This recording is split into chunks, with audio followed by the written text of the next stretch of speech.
श्रीरामपुरात अवैध वाळू उपसा उघड, पोलिसांची मोठी कारवाई।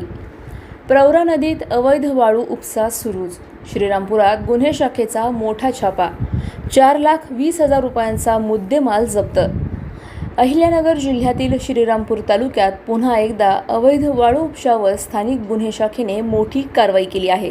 वांगी गावाजवळील प्रवरा नदी पात्रातून अवैधरित्या वाळू उपसा सुरू असल्याची माहिती मिळाल्यानंतर गुन्हे शाखेच्या पथकाने बिरोबा मंदिर परिसरात छापा टाकला।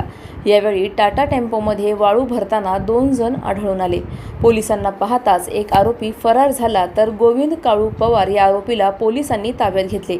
या कारवाईत 4 लाख रुपयांचा टाटा टेम्पो आणि 20,000 रुपयांची वाळू असा एकूण 4,20,000 रुपयांचा मुद्देमाल जप्त करण्यात आला आहे। या प्रकरणी श्रीरामपूर तालुका पोलीस ठाण्यात गुन्हा दाखल करण्यात आला असून पुढील तपास सुरू आहे। पोलीस अधीक्षक सोमनाथ घारगे यांच्या मार्गदर्शनाखाली स्थानिक गुन्हे शाखेने ही कारवाई केली। प्रतिनिधी जाकीर शेख, अहिल्यानगर। अधिक माहितीसाठी स्टार इंडिया 1 न्यूज पाहत रहा। चॅनलला सबस्क्राइब करा आणि अशाच अपडेट्ससाठी बेल आयकॉन दाबा।